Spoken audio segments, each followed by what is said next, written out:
अस्सलामुअलैकुम स्टूडेंट्स, क्या हाल चाल है जनाब? खैरियत से हैं? मुझे लगता है कि इस यूनिट को आप एंजॉय कर रहे हैं। और आज यानी इस लेक्चर में अभी हम क्या पढ़ने जा रहे हैं? हम पढ़ने जा रहे हैं इंस्टेंटेनियस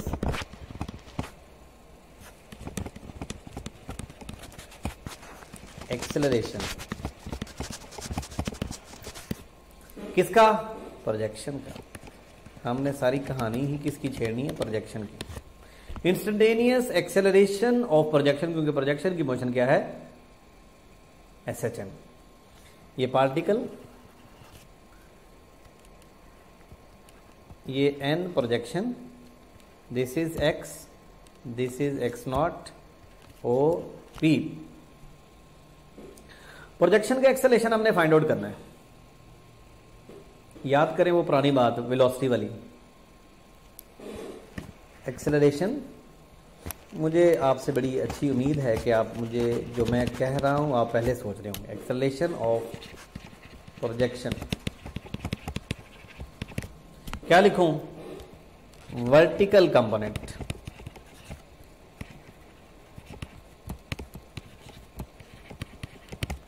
एक्सेलरेशन ऑफ पार्टिकल, समझ गए आप? यानी पार्टिकल के एक्सेलरेशन के दो कंपोनेंट बनाओ। हमारे काम का कौन सा कंपोनेंट है? जो प्रोजेक्शन के अलोंग है। प्रोजेक्शन हमने वर्टिकल डायमीटर पे लिया हुआ है और पार्टिकल ये है। पार्टिकल की वेलोसिटी किधर थी? Along tangent. सर्कल में जब पार्टिकल मूव करता है तो एक्सेलरेशन हमेशा, फोर्स हमेशा टुवर्ड सेंटर होती है। किसी भी जगह पर एक्सेलरेशन टुवर्ड सेंटर होता है। इसका मतलब पार्टिकल का अपना एक्सेलरेशन किधर होगा? पार्टिकल का अपना एक्सेलरेशन किधर होगा? Toward centre. इसका नाम है AP। अब AP के दो कंपोनेंट बनाओ। ये एंगल थीटा तो ये एंगल भी थीटा। अब AP के दो कंपोनेंट बनेंगे तो इसका क्या नाम होगा? AP साइन थीटा, क्योंकि थीटा के सामने वाला AP साइन थीटा, और ये होगा AP cos theta. AP cos theta किधर है भला? ये है, यूजलेस हो गया। AP साइन थीटा, हाँ AP साइन थीटा ये है। प्रोजेक्शन के अलोंग हो गया ना, तो फिर प्रोजेक्शन के एक्सेलरेशन को लिखो A और इसको लिखो AP साइन थीटा। अभी आपसे पूछना है मैंने कुछ।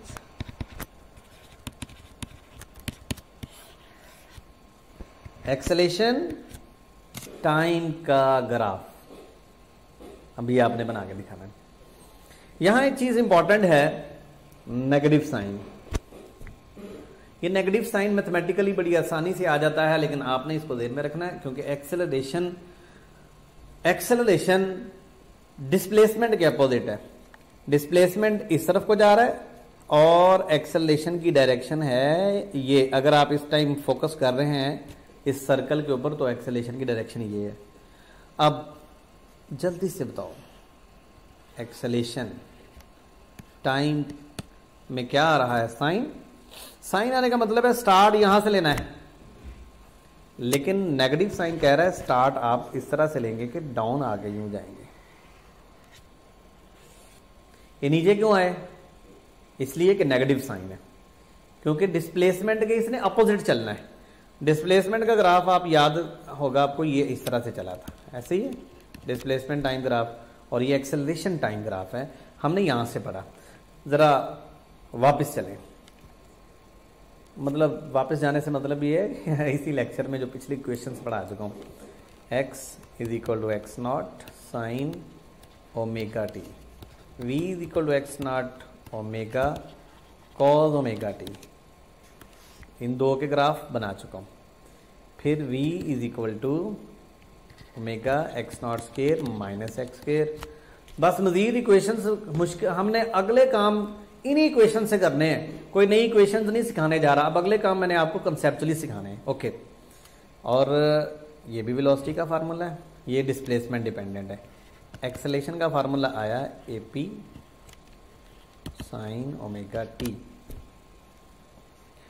इसका ग्राफ भी आपने बना लिया। अब ये टाइम डिपेंडेंट फार्मूला एक्सेलरेशन का। अगर आपको कोई भी टाइम गिवन हो आप फाइंड कर सकते हैं एक्सेलरेशन। मैं इसको ऐसे भी लिख सकता हूं, a is equal to A P sine omega T minus sine ऐसे आएगा। ठीक हो गया। तो ए पी क्या है भला? Centripetal acceleration. कौन है जो नहीं जानता? सेंट्रीपिटल एक्सेलरेशन का फार्मूला होता है वी स्केयर ओवर आर या आर ओमेगा स्केयर। तो सेंट्रीपिटल एक्सेलरेशन या पार्टिकल के एक्सेलरेशन शेप साहब शरारतें कर रहे हैं, ठीक है ना, कोशिश कर रहे हैं कि मुझे बुला दें, लेकिन मेरा रट्टा इतना स्ट्रांग है बोलने वाला नहीं हूं मैं। अच्छा जी, रट्टा नहीं लगाना बेटे, मजाक कर रहा हूं। अच्छा, A P is equal to R omega square. R हमारे पास यहाँ एक्स नॉट है तो ओमेगा स्केयर, ये पुट कर दो ऊपर वाली इक्वेशन में तो आपके पास आएगा x not omega square sine omega T. मैंने आपके सामने जो जो पढ़ाता जा रहा हूं वो मैं चीजें लिखता जा रहा हूं दोबारा। मैं कुछ ज्यादा लंबी चौड़ी कहानियां नहीं पढ़ा रहा यार। मैं अगर आपसे कहूं टाइम t/4 है, t/6 है, t/12 है तो आप a फाइंड आउट कर सकते हैं किसी भी पोजीशन के ऊपर। अब ये फार्मूला आ गया और इस फार्मूले को मैंने क्या करना है, टाइम इंडिपेंडेंट। ये टाइम डिपेंडेंट है, ये टाइम डिपेंडेंट है, टाइम डिपेंडेंट है ये, ठीक है ना। अगर मैं इंडिपेंडेंट बनाना चाहता हूं, टाइम इंडिपेंडेंट, टाइम इंडिपेंडेंट यानी displacement dependent.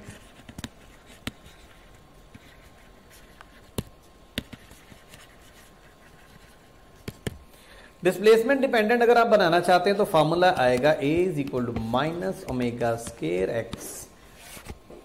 You can derive it very easily. कैसे? ये जो साइन थीटा है यहां से अगर आप देखेंगे तो साइन थीटा जनाब आएगा, थीटा के सामने है X over X not. Sine theta को X over X naught put कर देंगे इसमें और आपको फाइनली ये मिलेगा a is equal to minus omega square X. और ये वेक्टोरियल फॉर्म में लिख देता हूं या a is equal to omega square X magnitude form में है। इसका ग्राफ मैंने आपसे पूछना है, graph between a and x। आप जरा सोचो क्या ग्राफ आता है यार। मैं ग्राफ ये समझा चुका हूं, कहां समझाया था भला मैंने? a इज इक्वल, यकीन माने आपको याद नहीं आया, k over m x proportional है माइनस एक्स के। ये था स्प्रिंग, ये है प्रोजेक्शन। और यार इससे क्या फर्क पड़ता है, ये कांस्टेंट, तो a प्रोपोर्शनल है माइनस एक्स के। जल्दी से बना दो, हेलो, इससे पहले कि आप बना लें मैंने बना दिए। a minus A x not minus x not. तो ग्राफ ये है, स्प्रिंग सिस्टम हो या जो मर्जी हो, एक्सेलेरेशन डिस्प्लेसमेंट का ग्राफ ऐसा ही आएगा, ठीक है। तो अब कंबाइन ग्राफ को जरा देखें, ये कंबाइन ग्राफ है, ये स्प्रिंग सिस्टम है। और स्प्रिंग सिस्टम में अगर आप देखें तो सबसे ऊपर वाला डिस्प्लेसमेंट टाइम ग्राफ और उसके नीचे वाला वेलोसिटी टाइम ग्राफ और सबसे नीचे वाला है एक्सेलरेशन टाइम ग्राफ, ठीक है। ये तीनों की इक्वेशंस मैंने पढ़ा दी एक बार फिर फाइनली। इसके बाद यहीं से काम स्टार्ट करना है मैंने। आपको इक्वेशंस आती हो, फिंगर टिप्स पे होने चाहिए आपकी इक्वेशंस, ठीक है।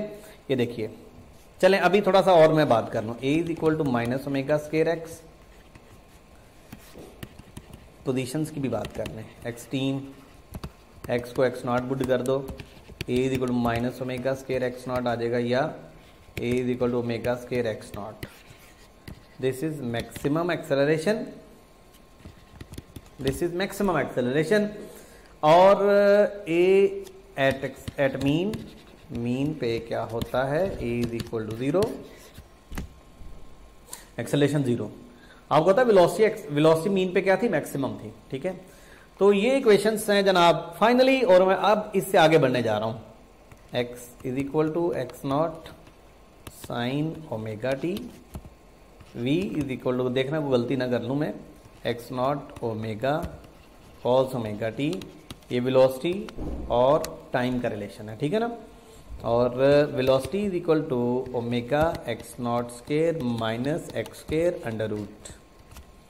और इसी तरह से जनाब फोन किसका आ रहा है, अब देखें आगे, ये दो वेलोसिटी के फार्मूले, एक टाइम डिपेंडेंट और डिस्प्लेसमेंट डिपेंडेंट। इसका ग्राफ साइनोसॉइडल और एक्सट्रीम से स्टार्ट हो रहा है और ये है एलिप्स, ठीक है। फिर एक्सेलरेशन को ले आते हैं, एक्सेलरेशन है minus x not omega square sine omega T. इसका ग्राफ मीन से स्टार्ट होगा लेकिन ओरिजिन से स्टार्ट होगा लेकिन डिस्प्लेसमेंट के अपोजिट, और एक्सेलरेशन का formula minus omega square x. ठीक हो गया। ये फार्मूले जो मैंने आपके लिए ड्राइव किए ये प्रोजेक्शन के लिए हैं। प्रोजेक्शन पार्टिकल का जो कि सर्कुलर मोशन में, यूनिफॉर्म सर्कुलर मोशन में है। इनके ग्राफ्स भी मैंने सिखा दिए। एक ग्राफ मैंने इसका बनाया, एक ग्राफ इसका बनाया और एक ग्राफ मैंने इसका बना दिया, इसका ग्राफ बना दिया, इसका ग्राफ मैंने आपको बहुत पहले बता दिया था। और स्प्रिंग सिस्टम के लिए minus K over M into x पढ़ा दिया था। अगर आपको ये याद है तो फिर अगला काम तो कोई मुश्किल नहीं है। वो क्या है? Horizontal math spring system. Horizontal, ये जो इक्वेशंस आपने पढ़ी ये किसकी पढ़ी हैं? प्रोजेक्शन की। अब मैंने आपको पढ़ानी है हॉरिजॉन्टल मैथ स्प्रिंग सिस्टम की। कितनी देर में पढ़ानी? मैंने कोई नहीं पढ़ानी, आपने खुद ही पढ़ लेनी है। ये देखो, A is equal to minus K over M, spring है, ये स्प्रिंग है। A is equal to minus omega square X, ये है प्रोजेक्शन। और दोनों क्या करते हैं? S H M. तो कंपैरिजन तो फिर बनता है ना।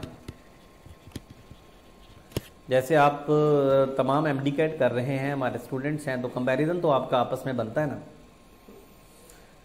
देखते हैं कौन ज़्यादा अच्छी परफॉर्मेंस देता है टेस्ट सेशन में। जो भी हम आपसे टेस्ट लेते हैं उनकी बात कर रहा हूँ। कंपैरिजन करने से हमें ये मिला,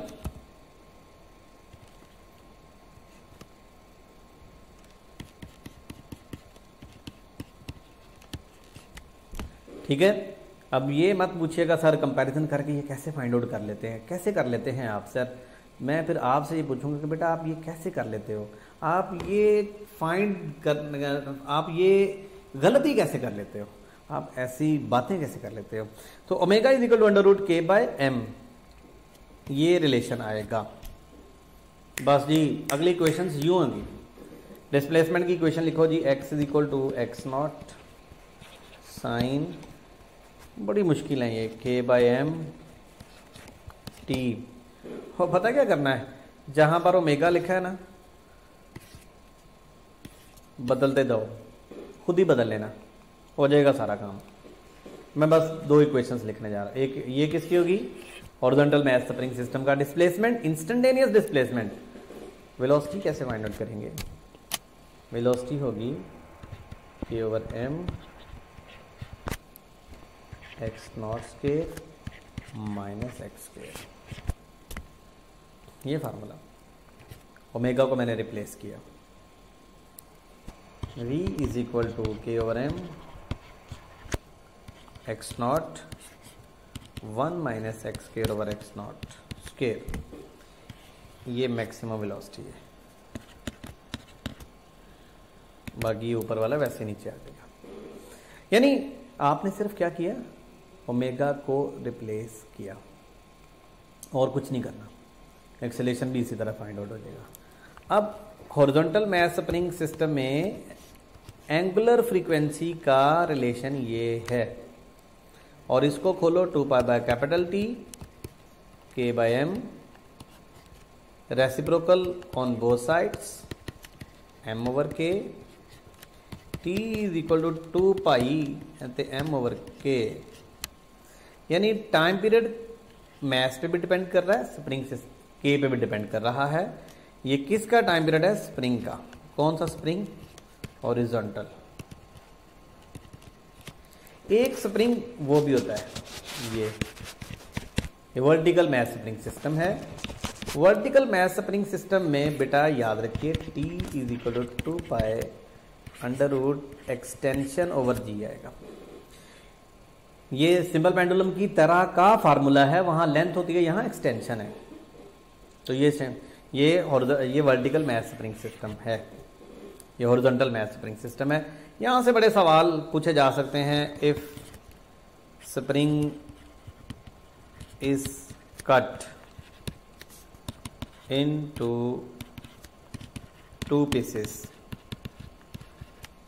अब फॉर्मूला पता क्या आएगा, T is equal to 2 pi under root m over, जितने पीस करेंगे उतने टाइम, ठीक है ना। तो ये आ जाएगा 1 by under root 2 T। Time period पे क्या फर्क पड़ा, 1 ओवर अंडर रूट 2 टाइम, यानी डिक्रीज हो गया, यानी K के साथ इनवर्स है, जितना K बढ़ेगा टाइम पीरियड उतना कम होगा और फ्रीक्वेंसी बढ़ेगी। फ्रीक्वेंसी का फार्मूला काफ़ी मुश्किल से मैं लिख रहा हूँ, ये मैंने काफ़ी टाइम लगा के ड्राइव किया था। हाँ, मुझे उम्मीद है जल्दी ड्राइव कर लेंगे। ओके, ये था हॉरिजॉन्टल मैथ स्प्रिंग सिस्टम। कुछ नहीं याद करना बेटे, कुछ चीज़ें ऐसी हैं जो इन इक्वेशन से बनेगी। आपको मैंने बेसिक इक्वेशंस बता दी हैं। अगर मैं आपसे कहूँ यार काइनेटिक एनर्जी फाइंड आउट करो, वेरी सिंपल, काइनेटिक एनर्जी का फार्मूला हाफ mv² होता है। अब ये वेलोसिटी वाइब्रेटरी मोशन की पुट करो, so kinetic energy is equal to half m। अब मैं बार बार नहीं लिखूंगा फार्मूले, जितनी बार मैंने लिख दी आपके फिंगर टिप्स में नहीं जाइए। चलें, वेलोसिटी के 2 फार्मूले हैं, x not omega cos omega T. Velocity का फार्मूला है omega x not square minus x square. यार काइनेटिक एनर्जी, आपसे मैं कहूं काइनेटिक एनर्जी लिखो एक वाइब्रेटरी बॉडी की, प्रोजेक्शन की काइनेटिक एनर्जी, चलो प्रोजेक्शन की बात कर, प्रोजेक्शन की काइनेटिक एनर्जी। आप कहेंगे सर काइनेटिक एनर्जी किस शक्ल में लिखवाना चाहते हैं आप? मैं कहूँ वाह क्या बात है यार, स्टूडेंट जीनियस हो गए कि किस शक्ल में लिखवाना चाहता हूं मैं। हाँ बेटे मुझे बताओ कौन सी 2 शक्लें? आप कहेंगे सर टाइम डिपेंडेंट या डिस्प्लेसमेंट डिपेंडेंट। मैं आपसे पूछूंगा कि आपको कैसे पता चला? आप कहेंगे सर वेलोसिटी, बाकी तो वो चीजें हाफ m तो वो कांस्टेंट है, वेलोसिटी टाइम डिपेंडेंट भी होती है, वेलोसिटी डिस्प्लेसमेंट डिपेंडेंट भी होती है। आप कैसा फार्मूला हमसे लिखवाना चाहते हैं? मैं कहता हूं यहाँ टाइम डिपेंडेंट लिख के दिखाओ। तो आप ये वाला पुट कर दो, v स्क्वायर की जगह लिखोगे x not square omega square cos square theta. चलिए ओमेगा डी की जगह मैंने थीटा लिख दिया, थीटा को खोल दो, चलो ओमेगा टी, ठीक हो गया। और काइनेटिक एनर्जी का फार्मूला मैं अगर आपसे कहता हूं डिस्प्लेसमेंट डिपेंडेंट, तो आप कहेंगे सर ये कौन सी बात है, ये तो बड़े आसान से फार्मूले हमसे पूछ रहे हैं, कोई मुश्किल पूछें तो फिर बात करेंगे। लो जनाब, काइनेटिक एनर्जी का फार्मूला, इंस्टेंटेनियस काइनेटिक एनर्जी का फार्मूला आपने फाइंड आउट कर लिया। अगर मैं कहता हूं काइनेटिक एनर्जी फाइंड आउट करो, x is equal to x not by 2 पे, क्या करोगे? काइनेटिक एनर्जी आएगी half omega square x not square by 4, you will get 3 by 4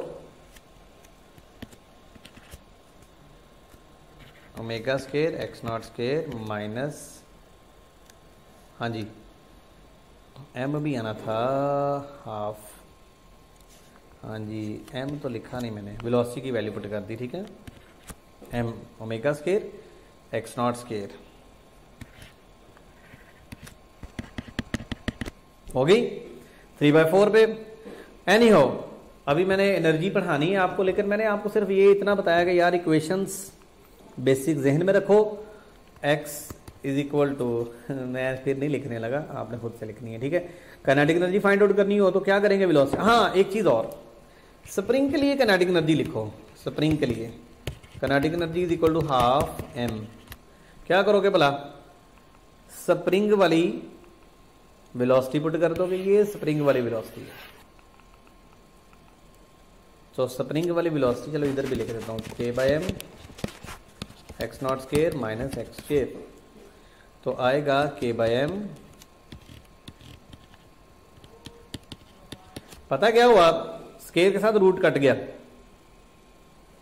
m से फारिग हो गया, half k x not square minus x square. यानी काइनेटिक एनर्जी का फार्मूला आपने कोई याद किया? नहीं, आपने तो वो वेलोसिटी की वैल्यू पुट कर दी तो काइनेटिक एनर्जी आ गई। तो जनाब आज मैंने आपको हॉरिजॉन्टल मैथ स्प्रिंग सिस्टम तक पढ़ाया है और अगले लेक्चर में मैंने आपको क्या पढ़ाना है, सिंपल पेंडुलम। फिर मैं ओवरऑल दोबारा फिर एसएचएम आपके साथ डिस्कस करूंगा प्लस क्वेश्चंस पास्ट यूएचएस। अगले लेक्चर्स में क्या आ रहा है, क्वेश्चंस और यूएचएस में, क्योंकि मैंने आपको बताया कि इसमें से बहुत बार न्यूमेरिकल टाइप सवाल आते हैं। तो अगले लेक्चर में इंशाल्लाह ये भी आपके साथ शेयर करूंगा, इसमें से क्वेश्चंस और ओवरऑल समरी। जब मैं समरी आपको एक्सप्लेन कर दूंगा ना तो इंशाल्लाह ताला पूरा यूनिट आपकी मुट्ठी में होगा। अब आप ये मत सोचिएगा यार छोड़ो इन लेक्चर्स को, डायरेक्ट समरी पे जाओ। समरी तभी समझ आती है जब पूरा यूनिट, पूरा चैप्टर आपको स्टेप्स में समझाया जाए। Thank you, Allah Hafiz.